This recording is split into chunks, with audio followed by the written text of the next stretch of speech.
Okay, so we will get started here in just a moment.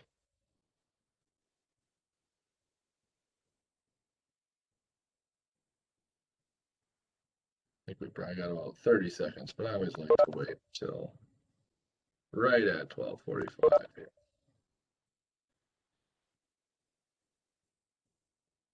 Make sure I write everybody down so I don't miss anybody. All right, so we will get started with today's WebEx. Thanks for tuning in to those of you who are able to tune in live. We had some kind of issue last week where the presentation didn't get recorded, so hopefully that won't be an issue today. But if it is, I'll just have to do it again. So I'm going to go ahead and share my screen with you guys, and we will get on to today's topic.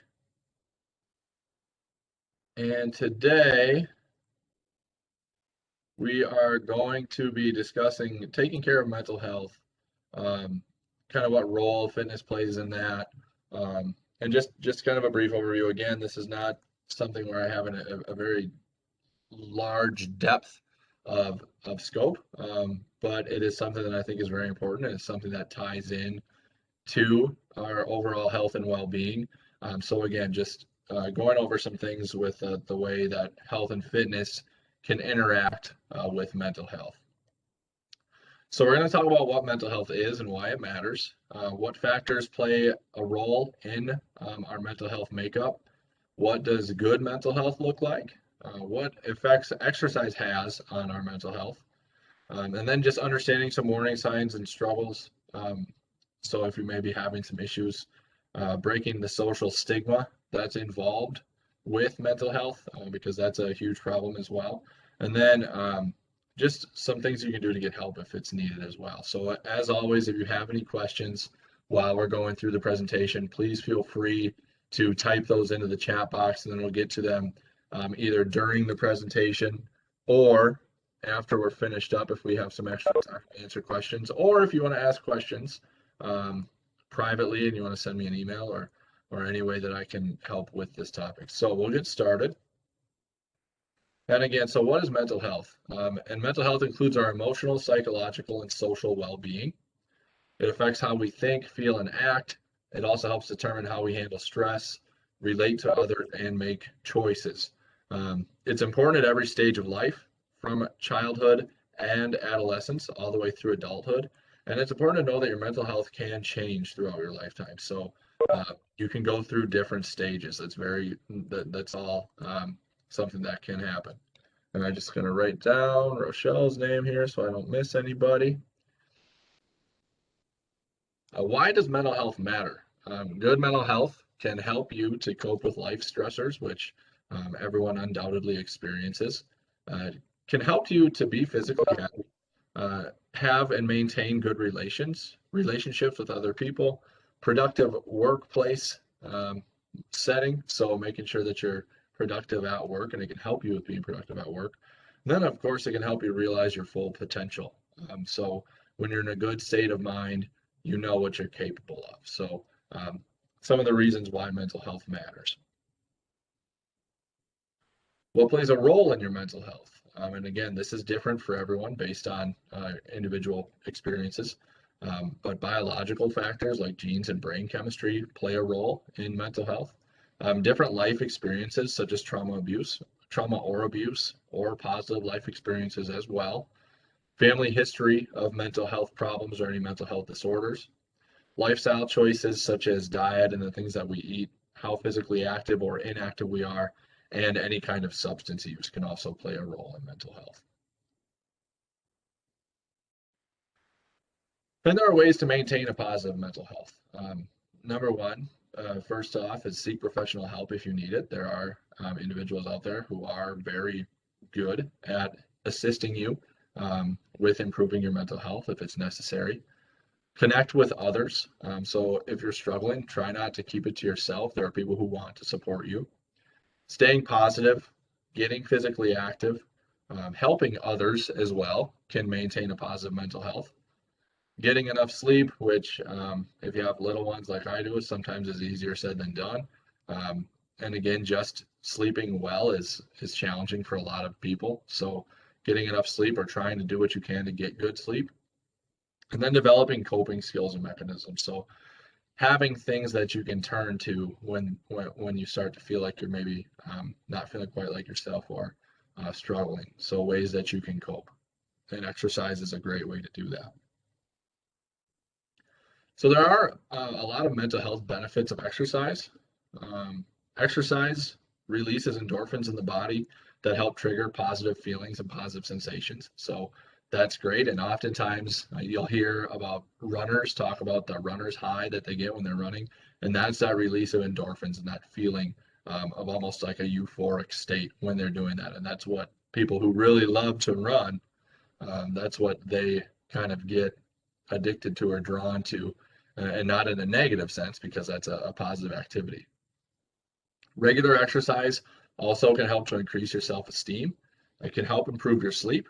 It can help increase your energy during the day, and it can help improve your memory. So there are tons of positive benefits correlating exercise to mental health. And it doesn't have to be, you don't need to turn into a big time fitness junkie and work out 7 days a week unless that's your thing and that's what you want to do, to reap the benefits of exercise and the impact it has on your mental health. Just a moderate amount of exercise has been shown to help with all of those areas. So where if you're not exercising at all, just getting going a few days a week, or if you're looking to ramp up your physical activity, that's something that you can do as well. Of course, if you exercise 7 days a week, that's great. But don't forget a couple of those days probably should be a little lower intensity to make sure you're getting some form of recovery. But again, it doesn't need to be absolutely all out go. It can be a moderate amount of exercise, and that can help with those things as well. So then there are some relationships to explore here with different mental health issues with exercise and depression is the first one we'll talk about. And studies have shown that exercise can treat mild to moderate depression just as well as medication. And this is something that I didn't really know until researching some of this information and researching this topic. Of course, I knew there was a positive correlation between how you feel when you exercise versus maybe how you feel when you don't.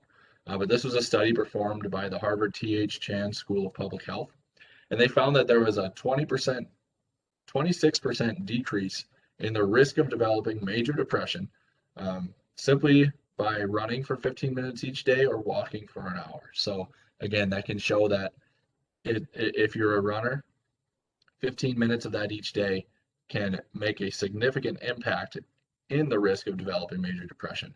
And if running isn't your thing, but you love going for walks, or you have pets and you want to get out with them, or you have young children or grandchildren who like to roll around in the stroller, getting out and walking for an hour each day can also help with that decrease. So that's a major correlation and something that is really positive and really supports that stance that exercise can help with your mental health. Exercising promotes changes in the brain, including neural growth, reduced inflammation, and new activity patterns that promote feelings of calm and peacefulness. So when you exercise, things happen that can help improve the way you feel. It again releases endorphins, like we just talked about a second ago, and it can help to serve as a distraction to break you out of a cycle of negative thoughts that feed into depression. And there are a lot of forms of depression, from very mild to severe, and I think um, there are multiple people that deal with this.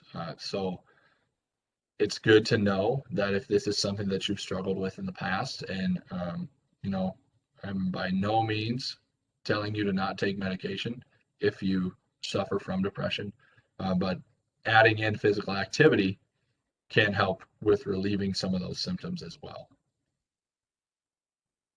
Anxiety is another big one and another mental health issue that a lot of people deal with. This is something that I deal with from time to time as well. And exercise helps to relieve tension and stress. It can improve physical and mental energy and enhance your overall well-being.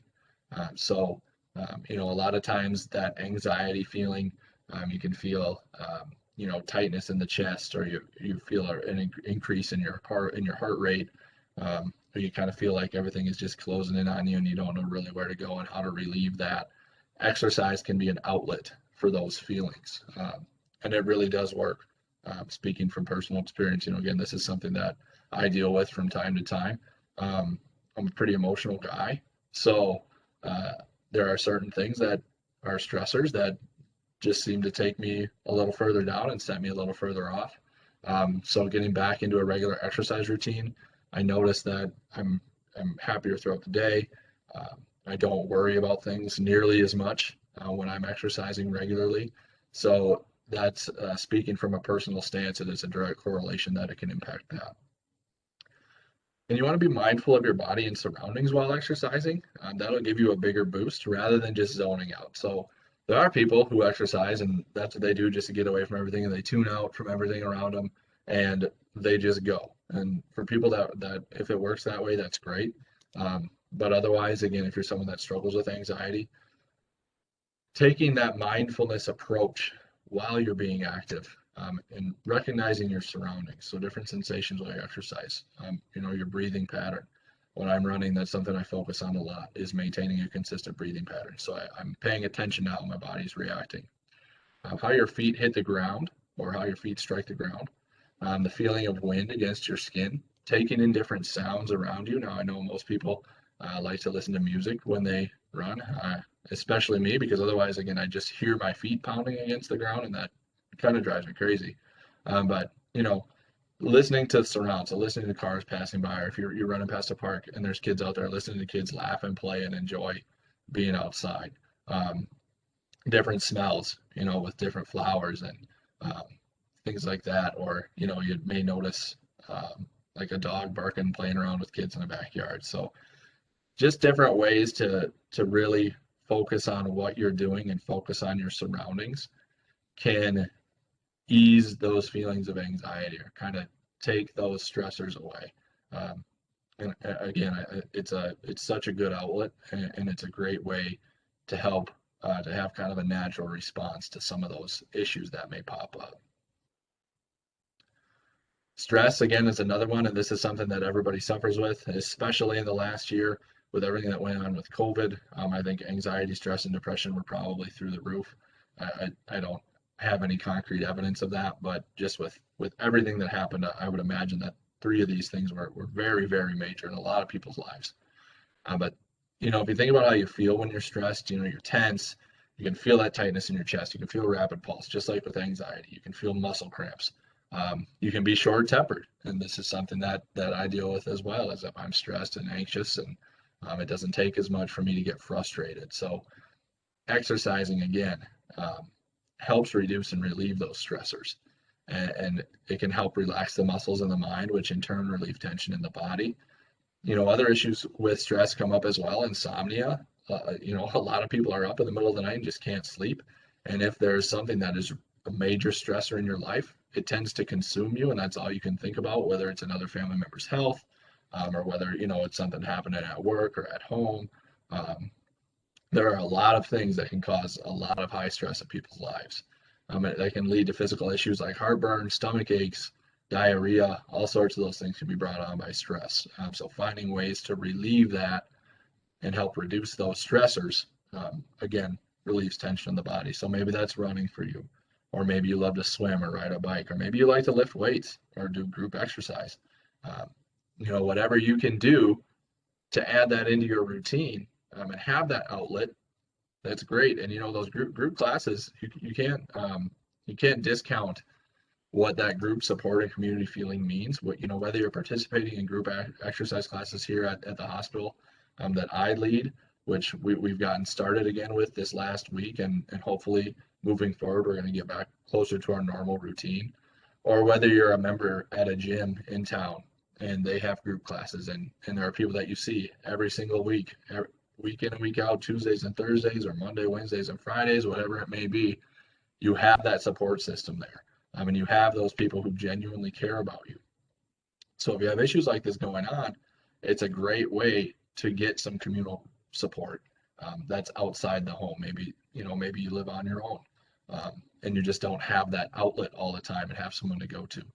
It's a great way to take advantage of that. And then, of course, it's important to understand warning signs of mental illness. If you're pulling away from people and usual activities, or certain things that you used to love just don't bring you joy anymore, that can be a warning sign. Having little to no energy, and again, if you're not sleeping at all, you're not going to have energy, but not feeling motivated to do things, feeling like nothing matters. So, no matter what you do, no matter what kind of praise you receive, no matter what you accomplish at work, it just doesn't seem to fulfill you. Um, you want to pay attention to that. If you have any unexplained aches and pains, and you've been to the doctor and they give you a clean bill of health, and they tell you, there really is nothing going on, something's got to be causing that. Any feelings of hopelessness or helplessness, where again you just feel like nothing matters, you don't feel like anything's going to improve. You don't see any way out of that. Yelling or fighting with family and friends, um, unless unless that's just kind of how your family works, and some people are like that where they just have conflict. But otherwise, if you normally get along well with everyone, and for some reason everything just seems to set you off, and you're picking arguments or something that wouldn't bother you typically sends you into a tirade. Uh, Things like that are things that you want to watch out for. Inability to perform normal daily routine tasks is another one that you want to keep an eye on, and make sure that you're paying attention to. And then, of course, if you're having any thoughts of self-harm or harming others, that's when you really need to take some action and need to talk to somebody. And whether that's a professional, whether that's a hotline, whether it's confiding in a friend, confiding in me, uh, you know, there are people who care, and it's important to remember that. So making sure that if you're feeling anything that's out of the normal and you don't have an explanation for it, there might be something going on there. So, don't be afraid of that. Don't bury it down. Don't shy away from it. Um, but make sure that you tell someone, or make sure that someone knows what's going on so that you have that help and you have that support system, because people want to be there for you. And then, breaking the social stigma with mental health is huge. 1 in 5 adults will experience mental illness in a given year. 40% of individuals who experience anxiety or depression will not seek medical help due to the social stigma attached to mental illness. And, I don't know how many of you are Twitter users or social media users, but we're seeing a lot of this lately coming out in professional sports, specifically men's professional sports, because there's this mindset that, men have to be the big macho tough guy and they don't have feelings, and, they don't show their feelings. They just keep it all to themselves because that's not what they should do. And there have been professional athletes who have spoken out, big time, major professional athletes who have spoken out about issues that they have experienced with mental health. And you're seeing it with NBA players, you're seeing it with NFL players, and I think it's great that people like that are taking the steps to put it out there in public. And a social stigma again surrounded by that is they take those steps and then people bash them for it, um, which to me is just crazy. So don't be afraid to tell someone if you're struggling, because if you don't tell anyone, no one's gonna know. And you know, maybe again, that's again all tied to that social stigma. You don't need to feel embarrassed by that, and there's nothing wrong with you if you're feeling that. The mental illness does not define an individual. So yes, it may be something that you're struggling with, but it does not define who you are. So making sure to be transparent and talk to someone and make sure you get the help that you need, because there are people that care. And for those of us who need to help with breaking this vicious cycle and this social stigma attached to mental illness, know the facts. Again, making sure that you know how you can help someone. Be aware of your own attitudes and behaviors. So don't make a joke of mental illness, or don't take it lightly. Um, if someone comes to you and confides in you that they're struggling, ask them how you can help. Don't push them away, or don't say, oh, it's nothing, just shake it off. It's not a big deal. It's just another day. Don't brush it away. Make sure that you are open and receiving to that and helping support that individual. Choose your words carefully. Again, you don't know what someone else is dealing with.